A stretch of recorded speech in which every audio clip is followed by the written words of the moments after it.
चैतन्य महाप्रभु अब निरंतर गाढ़ अवस्था में रहने लगे। भावावेश में आकर भक्तों के भावों को प्रकट करते, भक्तों को संपूर्ण लोगों के प्रति कैसा आचरण करना चाहिए ये महापुरुषों के चरित्रों से हमें पता चलता है। महाभागवत पुरुषों के प्रति बड़ी दैन्यता रखनी चाहिए। जब हम संतों से मिले तो तृणादपि सुनी चेन तरोरिव सहिष्णुना अमानिना मान देनो कीर्तनी यह सदा हरि। महाप्रभु चैतन्य देव का उपदेश है। अपने को तृण से भी नीच समझना चाहिए, तभी भगवान को आप खरीद सकते हैं। थोड़ा भी अभिमान किसी बात का हुआ तो भगवान को अभिमान पसंद नहीं है। यही दरबार दीन को आदर रीति सदा चली आई। भगवान के दरबार में दैन्यता का सम्मान होता है, अभिमान का तिरस्कार होता है। विद्या का अभिमान, रूप का अभिमान, कुल का अभिमान, जाति का अभिमान, धन का अभिमान आदि आदि, किसी भी तरह का कोई भी अभिमान हमारे श्री भगवान को पसंद नहीं। यही दीन प्यारे वेद पुकारे द्रवहु सुश्री भगवाना। जहां दीनता को प्यार किया जाता है ऐसा वेद प्रमाणित करते हैं। उन भगवान के दरबार में तृणादपि सुनी चेन, तृण से भी अपने को नीच समझे। तृण में एक दोष है, उसमें पैर रख दो तो दब जाएगा, पैर हटा दो तो खड़ा हो जाएगा। तुम्हारा अभिमान ऐसा नहीं होना चाहिए कि बलवान के द्वारा रौंदे गए तो दैन्य हो गए और फिर बलवान बन गए। नहीं, सुनेरी मैंने निर्बल के बलराम। अपने में कभी किसी बल का अभिमान ही न हो, भान ही न हो। न विद्या रूप महत्व कुल धन जौवन अभिमान, सठ कंटक देखे जहां रहे न भक्ति निदान। अगर ये 6 दोष हैं तो भक्ति हृदय में जागृत हो ही नहीं सकती। विद्या का, रूप का, कुल का, जाति का, धन का, नाना प्रकार के जो अहम वृत्ति है ये भगवान की भक्ति से विमुख कर देती है। महाप्रभु चैतन्य देव भक्तों के प्रति कैसी दीनता, कैसी नम्रता होनी चाहिए, इसकी शिक्षा देने के निमित्त वे स्वयं आचरण करके लोगों को दिखाने लगे। क्योंकि वे तो भक्ति भाव के प्रदर्शक भक्त शिरोमणि ही ठहरे। उनके सभी कार्य लोक मर्यादा स्थापन के निमित्त होते थे। उन्होंने कभी मर्यादा का उल्लंघन कहीं भी पूरे चरित्र में नहीं किया। यही तो महाप्रभु के जीवन में एक भारी विशेषता है। अब तो अध्यापकी का अंत हो गया। विद्यार्थियों से कह दिया कि मेरी प्रकृति अब पढ़ाने लायक नहीं रही। अब बाह्य शास्त्र पढ़ना तथा पढ़ाना दोनों ही छूट गए। अब न वो पहला सा चांचल्य है और न शास्त्रार्थ का वाद विवाद। अब तो दूसरी ही धुन सवार हो गई है, जिस धुन में सभी संसारी कामों को ही नहीं भूल गए किंतु अपने आप को भी भूल गए। अलौकिक स्थिति, बड़ा रहस्यमय भाव। भला इस संसार के स्वार्थ में सने हुए लोग भगवत भाव को क्या जाने, कैसे समझे?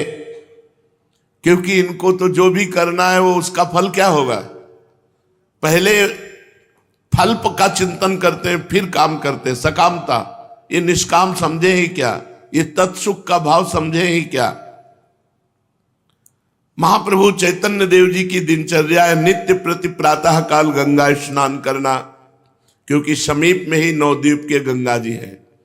बड़ी महिमा गंगा जी की है। एकदम हृदय पवित्र हो जाता है। गंगा गंगा ऐसा अगर उच्चारण करे तो 400 कोस दूर से भी वो निष्पाप हो जाता है। गंगा गंगा यो ब्रूयात योजना नाम सतैरपि। 1 योजन 4 कोस को कहते हैं, सतैरप 400 कोस दूर से बोले गंगा गंगा तो निष्पाप हो जाता। फिर जो रोज गंगा नहाता है उसकी बात क्या है? ये खुद अपने अनुभव की बात है कि गंगा जी हृदय को एकदम परम पवित्र और संसार से वैराग्य दिलाकर ब्रह्म तत्व का बोध कराने में समर्थ है। क्योंकि भगवान के चरणों का चरणामृत है गंगा जी। गंगम वारि मनोहारी मुरारी चरणच्युतम त्रिपुरार शिरश्चारि पापापहारि पुना तुमाम। भगवान श्री कृष्ण के चरणों के धोवन से प्रकट हुई गंगा जी भगवान शंकर के सिर पर विराजमान त्रिभुवन को पावन कर रहे हैं। चैतन्य महाप्रभु रोज गंगा स्नान करने जाते और रास्ते में जो ब्राह्मण मिलते, वैष्णव मिलते, वयोवृद्ध मिलते, नम्रतापूर्वक उनके चरण छूते और उनसे आशीर्वाद मांगते कि हम पर कृपा करो, श्री कृष्ण प्रेम हमें प्राप्त हो जाए। महाप्रभु वयोवृद्ध, ब्राह्मण, वैष्णव इनकी चरण वंदना करते और इनसे यही मांगते कि मुझे भगवान के चरणों में प्रेम प्राप्त हो जाए। ये दुर्लभ बात है।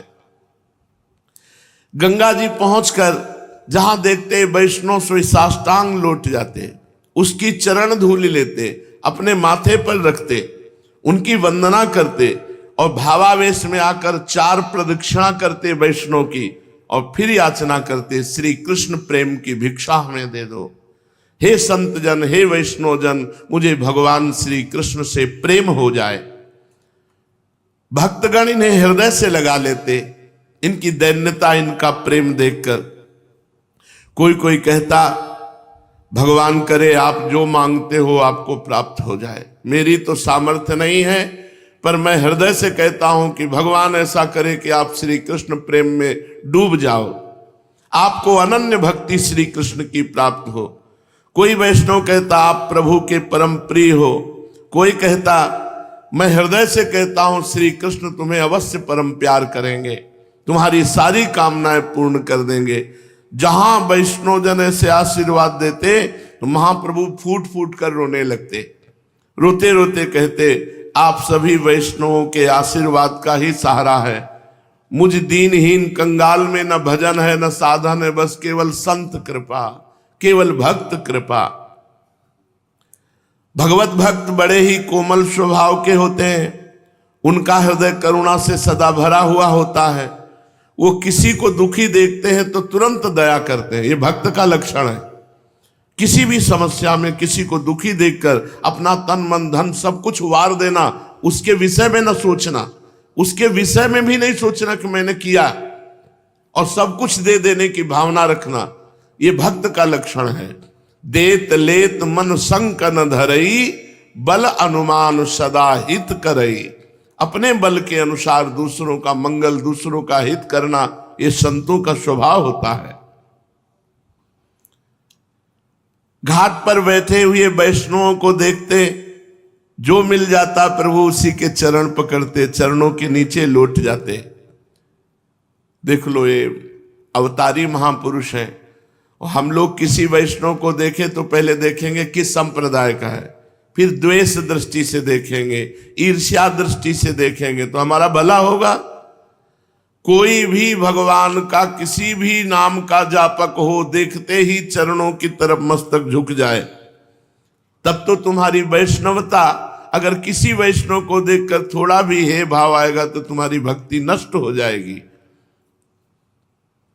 जैसे कोई वैष्णव गंगा किनारे चंदन घिस रहा है तो आप तुरंत गंगा जी से हाथ धो के आते हो, कहते महाराज जी मैं घिस दूं, ठाकुर जी के लिए मैं चंदन सेवा कर दूं, और घिसने लगते। चंदन घिसने के बाद उसके चरण में मस्तक रख देते, वो छाती से लगा लेता, श्री कृष्ण तुम पर कृपा करें। जब सबकी कृपा होती है तब श्री कृष्ण प्रेम प्राप्त होता है। कोई वैष्णव अपने ठाकुर जी के स्नान के लिए जल ले जा रहा है घड़े में, तो दौड़कर पहुंचते और घड़ा उसके हाथ से लेकर अपने मस्तक पर रखते, उसकी कुटिया तक, मंदिर तक जाकर वो घड़ा छोड़ दे और प्रणाम करके आज वो कहता भगवान श्री कृष्ण आप पर कृपा करें। कोई स्नान करने के लिए जा रहा है तो आप अपने लिए जो तेल ले जाते उस वैष्णव के शरीर में मालिश करते और मालिश करके स्नान करा देते। वो वैष्णव बड़ी करुणा की दृष्टि से महाप्रभु की तरफ देखता। भगवान को बस में करने का एक उपाय है भक्त सेवा। भक्त सेवा से भगवान बस में हो जाते हैं, बात समझ लो।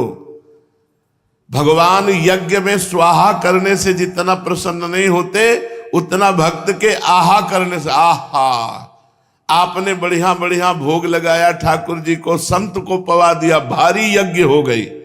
किसी एक संत का पेट भर दिया, भारी यज्ञ हो गई, भगवान प्रसन्न हो गए। भक्तों की सेवा शुश्रूषा में परम सुख विराजमान है।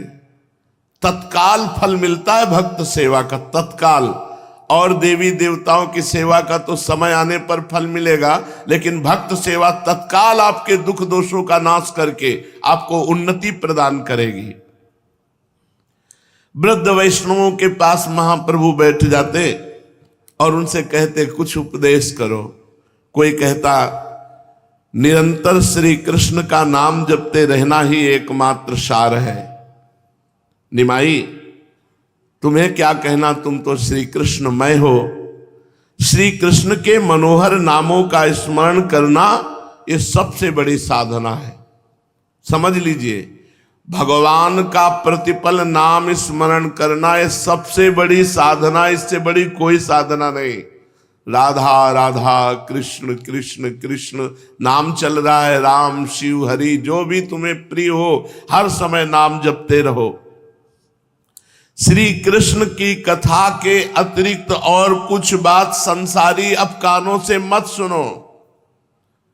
श्री कृष्ण की चर्चा के सिवा अब कोई बात मत करो। श्री कृष्ण लीला चरित्र के पढ़ने के सिवाय और कुछ मत पढ़ो, अभी भक्ति जागृत हो जाएगी। वैष्णव जन उपदेश करते महाप्रभु चैतन्य देव को, संपूर्ण जीवन श्री कृष्णमय हो जाना चाहिए।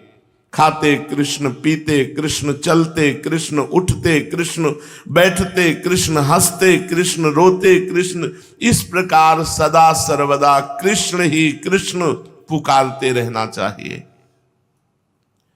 श्री कृष्ण नामामृत के अतिरिक्त इंद्रियों को किसी प्रकार के दूसरे आहार की आवश्यकता ही नहीं है। सदैव श्री कृष्ण का ध्यान करे, श्री कृष्ण का नाम जप करे और अतृप्त बना रहे भजन के लिए। कर लिया भजन हो गया, आप चलो मनोरंजन करते नहीं, अतृप्त बना रहे, प्यासा बना रहे, और भजन और भजन और भजन। वृद्ध वैष्णवों के सदुपदेशों से महाप्रभु पुलकित हो जाते और उनकी चरण वंदना करते, उनके चरणों में लगी हुई धूल लेकर मस्तक पर चढ़ाते और उस धूल के कण को अपनी आंखों में अंजन की तरह आंजते।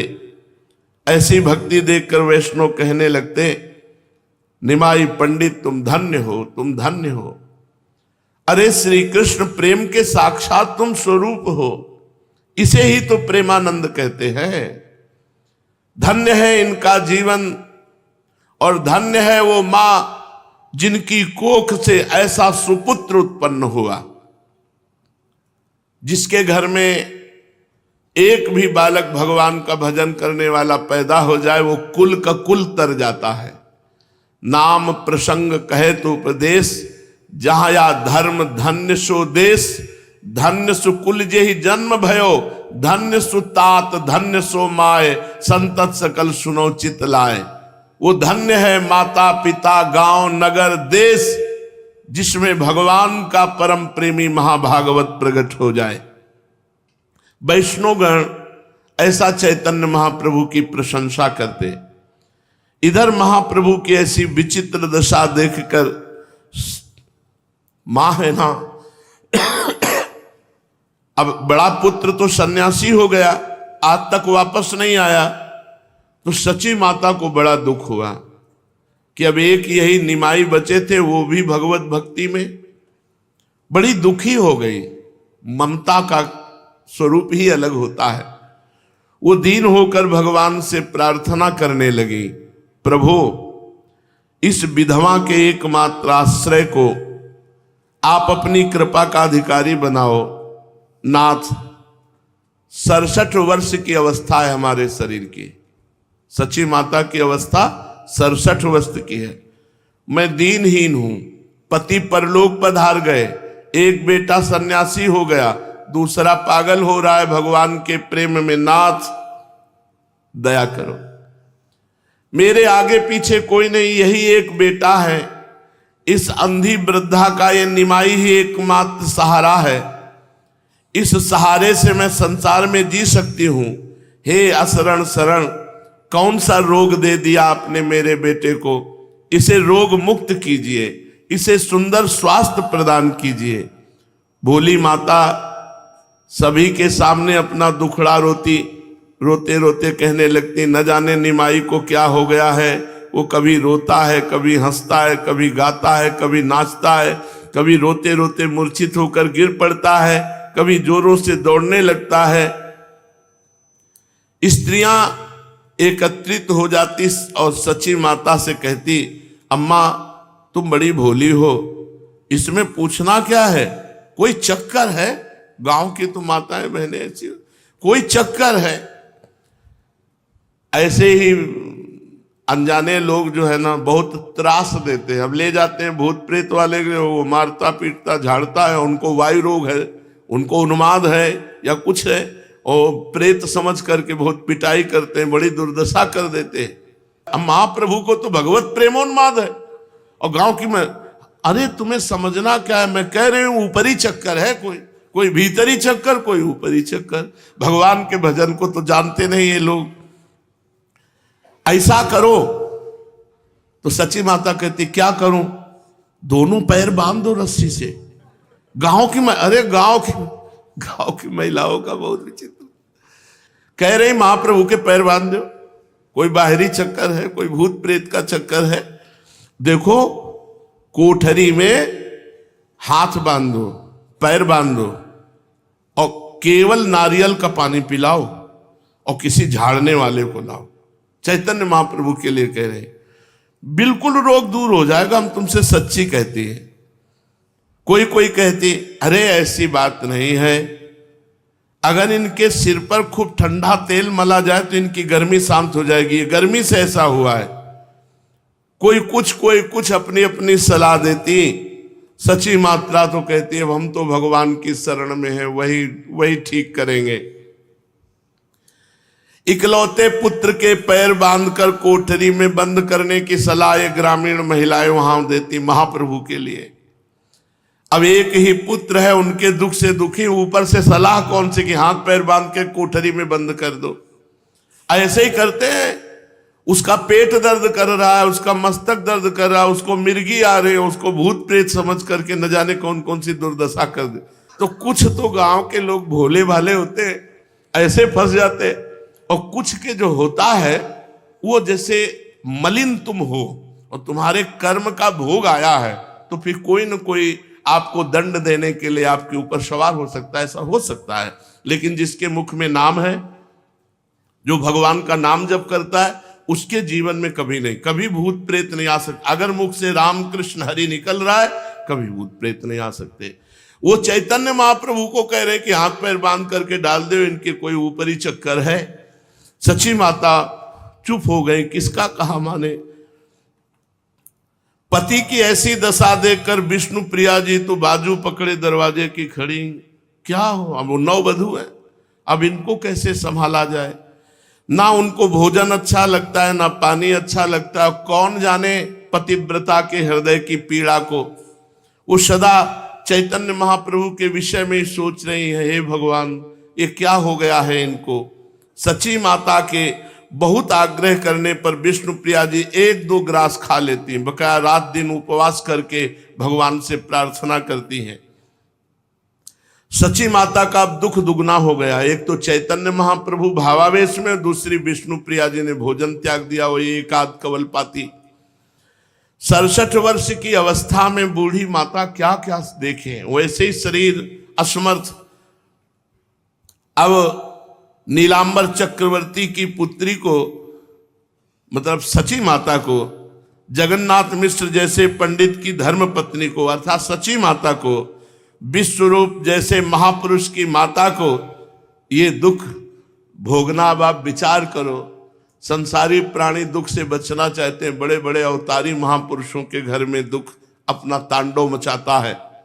अरे औरों की तो बात जाने दो, स्वयं भगवान श्री कृष्ण जहां अवतरित हो रहे हो, देवकी वसुदेव घोर क्रूर कर्मियों के पहरे के अंदर कारागार में हथकड़ी बेड़ी जकड़े हुए विराजमान। बड़ा विचित्र, इसीलिए भजन करके मुक्त हो जाओ, ये संसार दुखालय किसी को नहीं बख्शता। महाप्रभु की अब अवस्था बदलती चली गई। कई कई घंटे बाह्य दशा शून्य, हा कृष्ण हा प्यारे, उन्माद मूर्छा अवस्था, कभी नाच रहे हैं, कभी गा रहे हैं, कभी हंस रहे हैं। अब जितने मुख उतनी बातें होने लगी पूरे नदिया ग्राम में। जिसके मन में जो आता वही कहता। बहुत से कहते ये तो पागलपन है, ये भक्ति नहीं है, ये तो पागल हो गए हैं। कोई कहता सचमुच हाँ ये तो उन्माद है, ये तो पागलपन है। असली बात क्या है ये तो कोई प्रेमी ही जान सकता था प्रेमी को देख करके। पर महाप्रभु की चेहरे की कांति अधिकाधिक दिव्य होती जा रही थी।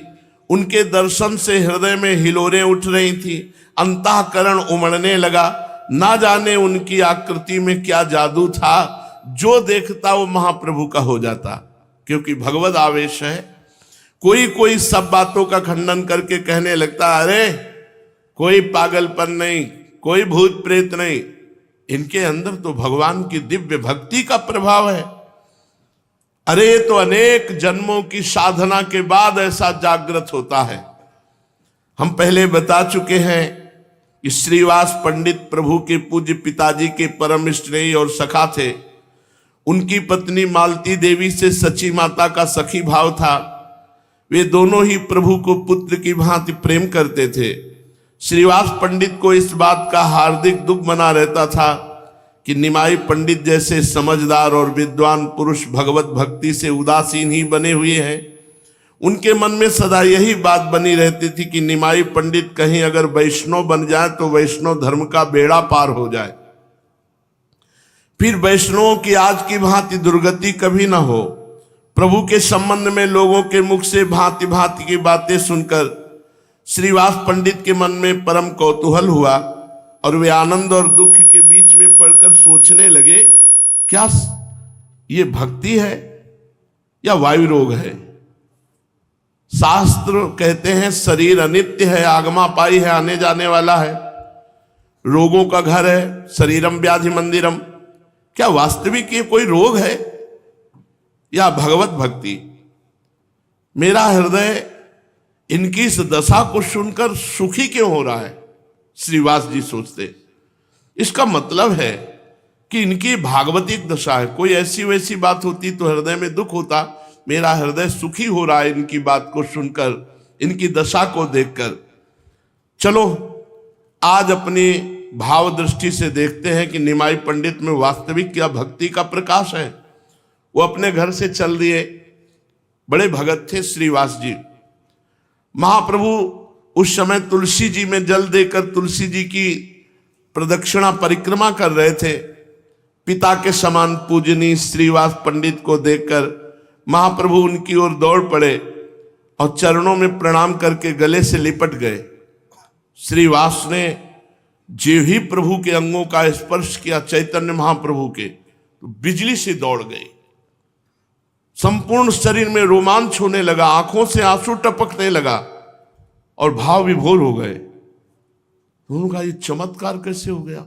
महाप्रभु के स्पर्श मात्र से इतना आनंद बढ़ा कि भाव विभोर होकर वो रोने लगे, फूट फूट कर रोने लगे। गए थे परीक्षा लेने कि वास्तविक क्या भगवत भक्ति का प्रकाश है।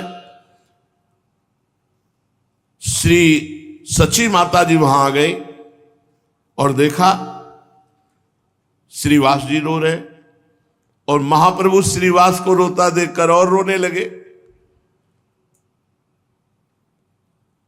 अगर व्याधि होती तो एक के ऊपर कैसे चढ़ गए? ये कुछ और है। पुत्र स्नेह को हृदय में छुपाते हुए रुंधे हुए गले से कहा, देखा श्रीवास जी, यही दशा निमाई की रहती, पता नहीं क्या हो गया है।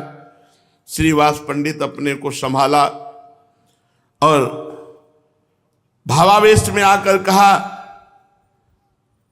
इनको कोई रोग नहीं है। जो लोग इसे वायु रोग बताते हैं वो भवरोगी है, संसार में जन्मने मरने वाले हैं। अरे ऐसा रोग है, आहा, शिव सनकादि बड़े बड़े तरसते हैं इस रोग के लिए, प्रेम रोग के लिए, भगवत प्रेम के लिए, तो शिव सनकादि तरसते हैं। ये ऐसा रोग है। सची देवी, तुम महाबड़भाग्नि हो, तुम्हारे ऐसे महाभागवत पुत्र हैं। ये संपूर्ण महाप्रेम के चिन्ह है जो तुम्हारे निमाई पंडित में है। श्रीवास जी की बात सुनकर के माता सची को संतोष हुआ नहीं। अभी तक तो यही परेशान थी कि कोई रोग है। अधीर भाव से प्रभु ने श्रीवास पंडित से कहा, आज आपके दर्शन से मुझे परम शांति हुई। सभी लोग कहते हैं मैं वायु रोग से ग्रसित हूं, कोई कहता है उन्माद है, पता नहीं क्या है। विष्णु प्रिया और माता बड़ा दुखी रहती हैं, उसके कारण मेरा हृदय फटा सा जाता है। आज आप आकर के आश्वासन दिए कि भगवान की भक्ति है। सचमुच अगर आप मुझे ऐसा नहीं समझाते तो अब मैं गंगा जी में शरीर त्यागने वाला था, क्योंकि माता दुखी, नगर के लोग दुखी, विष्णु प्रिया दुखी, तो मैं कैसे जीऊं। श्रीवास पंडित ने कहा, नहीं नहीं, सोचना भी नहीं, मेरा हृदय कह रहा है तुम्हारे हृदय में भगवत प्रेम जागृत हो गया है। अच्छा, प्रेमी को यह अनुभव नहीं होता कि मेरे अंदर प्रेम है भगवान का, क्योंकि अहम शून्य हृदय में प्रेम होता है और अहम है नहीं तो उसको अनुभव ही नहीं होता। वो तो अपने को सदैव अधम नीच पामर ऐसा ही अनुभव करता है। श्रीवास जी, आपने हमारे हृदय को संभाल लिया। श्रीवास ने कहा, मुझे दिखाई दे रहा है आपके द्वारा संसार का बड़ा उद्धार होगा। आप भक्तों के एकमात्र आश्रय और आराध्य बनेंगे। आपकी सद्वती और अलौकिक मादकता को देखकर तो मुझे ऐसा प्रतीत हो रहा है कि अखिल कोटि ब्रह्मांड नायक अनादि पुरुष भगवान श्री हरि ही अवनी तल पर अवतीर्ण होकर अविद्या और अविचार का विनाश करते हुए भगवान नाम प्रचार करें। मुझे प्रतीत हो रहा है कि तुम्हारे शरीर पर भगवद आवेश है, तुम्हारे शरीर द्वारा जगत का मंगल कराया जाएगा, ऐसा मुझे प्रतीत हो रहा। श्रीवास जी महाभागवत है। प्रभु चैतन्य महाप्रभु अधीरता के साथ कहा, मैं तो आपके पुत्र के समान हूं, वैष्णवों के चरणों में मेरी अनुरक्ति हो, ऐसा आशीर्वाद दीजिए। श्री कृष्ण कीर्तन के अतिरिक्त कुछ भी मुझे अच्छा न लगे, यही मेरी अभिलाषा है। सदा प्रभु प्रेम में विकल होकर मैं रोया करूं, यही मेरी हार्दिक इच्छा है। श्रीवास पंडित ने कहा, ऐसा आशीर्वाद तो आप ही दे सकते हैं, जिससे इस प्रकार का थोड़ा बहुत पागलपन हमारे अंदर भी आ जाए, हम भी आपकी भांति प्रेम में विकल होकर लोक बाह्य बनकर हा कृष्ण पुकारते हुए नाचूं, ऐसे हम पर कृपा करो। इस प्रकार बहुत देर तक इन दोनों ही महापुरुषों में विशुद्ध अंतःकरण की बातें होती रहीं। अंत में प्रभु की अनुमति लेकर श्रीवास पंडित बड़े आनंद में डूबे हुए घर की ओर चले। भगवान तो प्राणी मात्र के हृदय में विराजमान है, समान रूप से संसार के अणुपरमाणु में व्याप्त है, किंतु पात्र भेद के कारण उनकी उपलब्धि भिन्न भिन्न प्रकार से होती है। भगवान चंद्रमा की किरणें समान रूप से सभी वस्तुओं पर एक सी ही पड़ती हैं। पत्थर, मिट्टी, घड़ा, वस्त्र पर भी वे किरणें पड़ती हैं। शीशा तथा चंद्र कांता मणि पर भी उनकी किरणों का प्रभाव पड़ता है। मिट्टी और पत्थर में चंद्रमा का प्रभाव प्रकट नहीं होता,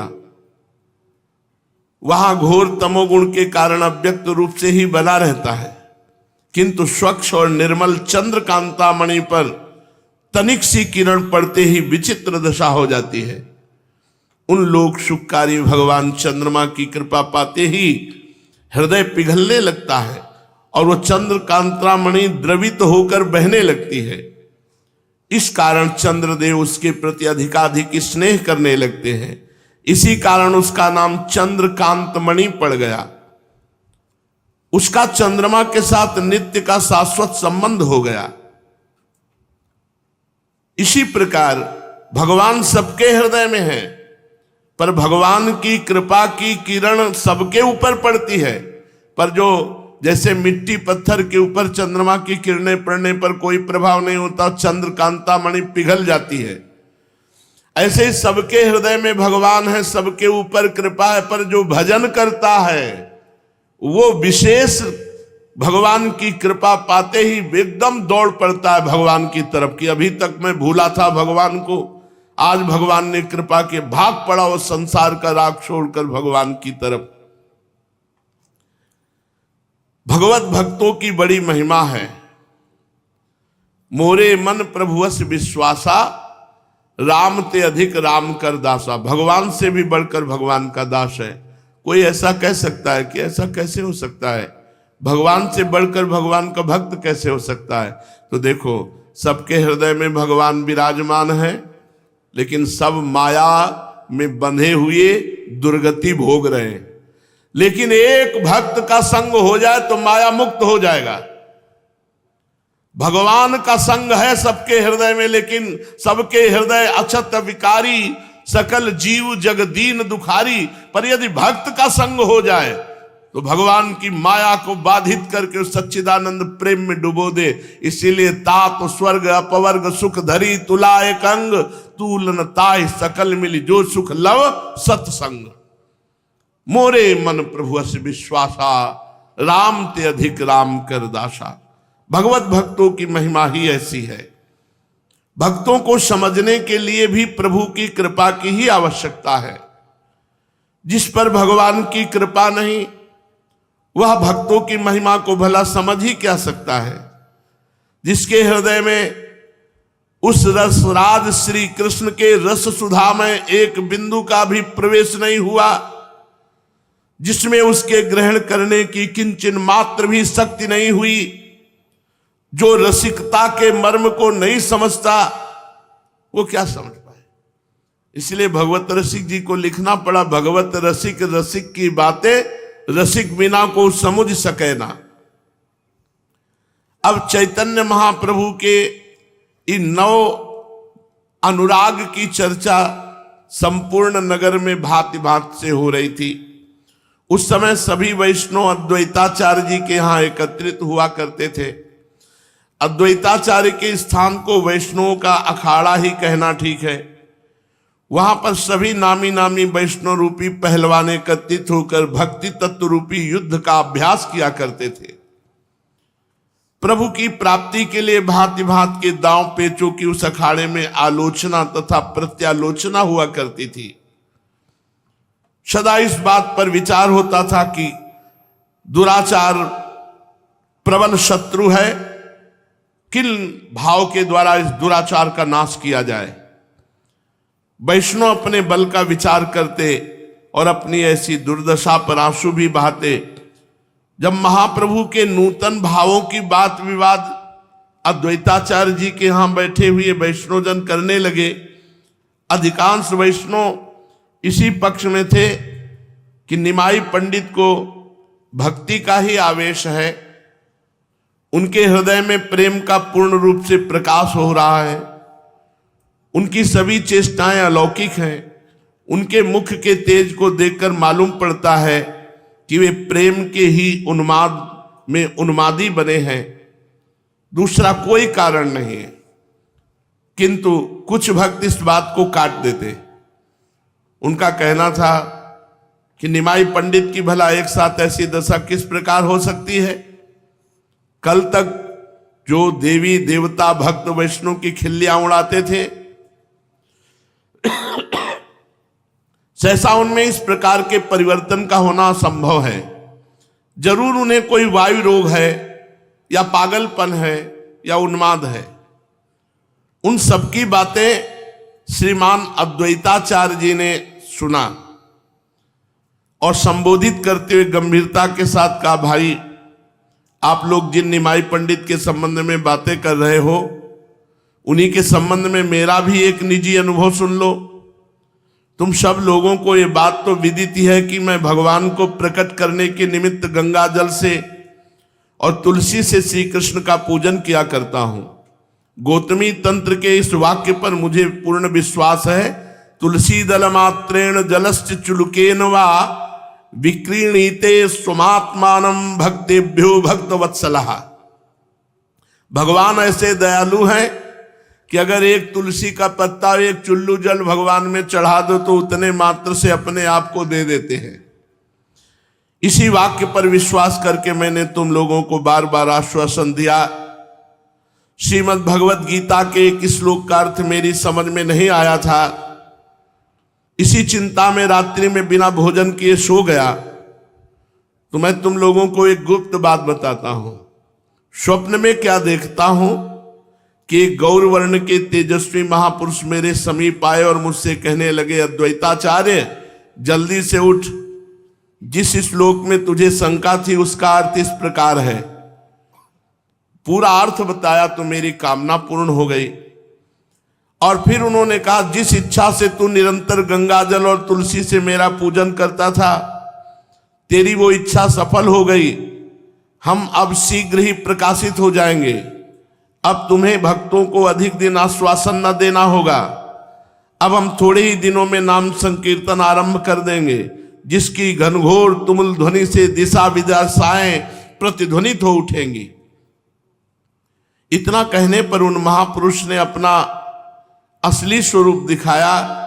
सच मानिए वो कोई और नहीं थे, सच्चिनंदन ये चैतन्य महाप्रभु ही थे, दूसरा कोई नहीं था।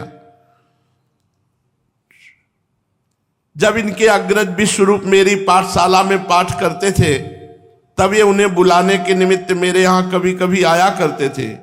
इन्हें देखते ही मेरा मन हठात इनकी ओर आकर्षित होता था। तभी मैं समझता था कि मेरी कामना इन्हीं के द्वारा पूर्ण होगी। आज स्वप्न में उन्हें देखकर तो ये बात स्पष्ट हो ही गई। इतना कहते कहते अद्वैताचार्य का गला भर आया। वे फूट फूट कर बालकों की भांति रुदन करने लगे। भगवान की भक्त वत्सलता का स्मरण करके वे हिचकियां भर भर कर रो रहे थे। इनकी ऐसी दशा देखकर अन्य वैष्णवों की आंखों में भी आंसू निकलने लगे। सभी का हृदय प्रेम से भर आया। सभी वैष्णवों के इस भावी उत्कर्ष का स्मरण करके आनंद सागर में गोता लगाने लगे। इस प्रकार बहुत सी बातें होने के अनंतर सभी वैष्णव अपने अपने घरों को चले गए। इधर महाप्रभु चैतन्य देव की दशा अब और भी अधिक विचित्र होने लगी। उन्हें अब श्री कृष्ण कथा और वैष्णवों के सत्संग के अतिरिक्त दूसरा विषय रुचकर ही प्रतीत नहीं होता था। वे सदा गदाधर या अन्य किसी भक्त के साथ भगवत चर्चा ही करते रहते थे। एक दिन प्रभु ने गदाधर पंडित से कहा, गदाधर, अद्वैताचार्य परम भागवत वैष्णव हैं। वे ही नवद्वीप के भक्त वैष्णवों के शिरोमणि और आश्रयदाता हैं। आज उनके यहां चलकर उनकी चरण रज को अपने मस्तक पर चढ़ाकर मैं अपने को पावन बनाना चाहता हूं। प्रभु की ऐसी इच्छा जानकर गदाधर उन्हें साथ लेकर अद्वैताचार्य जी के घर पहुंचे। उस समय 70 वर्ष की अवस्था अद्वैताचार्य की थी और वो तुलसी जी का पूजन कर रहे थे। महाप्रभु अद्वैताचार्य जी की चरण रज लेने के लिए गदाधर के साथ अद्वैताचार्य जी के घर गए। उस समय 70 वर्ष की अवस्था है अद्वैताचार्य जी की। वो तुलसी पूजन कर रहे थे। अद्वैताचार्य जी के सिर के सभी बाल श्वेत हो गए थे। वह तेजोमय मुखमंडल एक अपूर्व शोभा आभा विराजमान थी। वे बड़ी गंभीरता से भगवान का स्तोत्र पाठ कर रहे थे और आंखों से अश्रु भी बह रहे थे। परम भागवत वृद्ध वैष्णव के ऐसे अपूर्व भक्ति भाव को देखकर महाप्रभु चैतन्य देव गदगद हो गए, भावावेश में आ गए। शरीर की शुद्ध बुद्ध नहीं और हुंकार मारी और मूर्छा खाकर पृथ्वी पर गिर गए चैतन्य महाप्रभु। अद्वैताचार्य जी की दृष्टि पड़ी, ये तो साक्षात इष्ट देव है। अद्वैताचार्य जी ने देखा कि तो साक्षात श्री कृष्ण है। आनंद की सीमा ना रही। सामने रखी हुई पूजन की थाली को उठाया और उन्होंने प्रभु के जाकर के चरण कमलों का पूजन किया, विधिवत पूजन किया, अक्षत धूप दीप आदि से। कई वैष्णव जन वहां थे, उन्होंने देखा इतने वृद्ध महाभागवत एक बालक के पैरों की पूजा कर रहे हैं। गदाधर ने कहा, आचार्य आप ये क्या अनर्थ कर डाला, इतने भारी ज्ञानी मानी वयोवृद्ध महाभागवत होकर निमाई पंडित के चरणों की पूजा कर डाली, आप तो पाप चढ़ा रहे हैं निमाई के ऊपर।